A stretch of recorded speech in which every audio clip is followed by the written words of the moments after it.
अगले कुछ घंटों में डोनाल्ड ट्रंप अमेरिका में राष्ट्रपति की शपथ लेने वाले हैं और शपथ से पहले ही डोनाल्ड ट्रंप ने दुनिया को लेकर बड़े ऐलान कर सबको चौंका दिया है। आपको बताएं तो जो बाइडेन के कार्यकाल में कई बड़ी ऐसी घटनाएं हुई जिसने दुनिया को हिला कर रख दिया। अफगानिस्तान से अमेरिकी सेना की वापसी और अफगानिस्तान में तालिबानियों ने सत्ता पर कब्जा कर लिया। रूस और यूक्रेन के बीच युद्ध शुरू हो गया और मिडिल ईस्ट में भी युद्ध जैसे हालात बन गए, जिसके बाद कहा जाने लगा कि बहुत जल्द अब दुनिया में तीसरा विश्व युद्ध होने वाला है। ऐसे में अब डोनाल्ड ट्रंप ने बड़ा बयान देते हुए कहा कि वो यूक्रेन में युद्ध को खत्म करेंगे और मिडिल ईस्ट में भी अराजकता पर लगाम लगाएंगे। I will end the war in Ukraine. I will stop the chaos in the Middle East, and I will prevent World War III from happening. And you have no idea how close we are.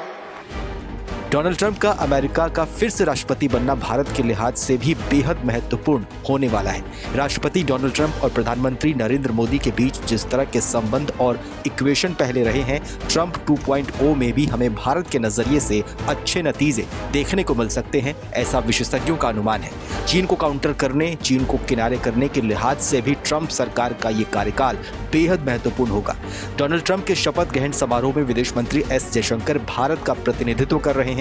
ऐसे में Washington दौरे के दौरान विदेश मंत्री S Jaishankar और अमेरिकी अधिकारियों के बीच एक बड़ी और अहम बैठक भी हुई है और कहा जा रहा है कि इस बैठक में डोनाल्ड ट्रंप के भारत दौरे को लेकर भी चर्चा हुई है। राष्ट्रपति बनने के बाद ट्रंप भारत के दौरे पर आ सकते हैं और उनकी ये यात्रा इसी साल अप्रैल से दिसंबर के बीच में हो सकती है। वहीं ट्रंप व्हाइट हाउस की बैठक के लिए भी मार्च महीने से जून के बीच प्रधानमंत्री नरेंद्र मोदी को भी अमेरिका आने का न्योता भेज सकते हैं। खास बात यह भी है कि डोनाल्ड ट्रंप चीन का दौरा करने की योजना भी बना रहे हैं। वैसे तो अमेरिका में चुनाव प्रचार के दौरान ट्रंप चीन पर बड़े बड़े हमले करते हुए नजर आए थे, लेकिन अब ऐसा लग रहा है कि डोनाल्ड ट्रंप चीन को लेकर भी थोड़ा नरम पड़ गए हैं। कहा यह भी जा रहा है कि ट्रंप भारत और चीन के बीच आर्थिक और राजनीतिक तनाव को कम करने की कोशिश कर सकते हैं। गर्मियों की छुट्टी होने वाली थी, मेरे पापा आने वाले थे, तो हम लोग सभी खुश थे। तो मैं एक बेड पे चढ़ के डांस कर रहा था, लेकिन वो पहले ही आ गए। प्लीज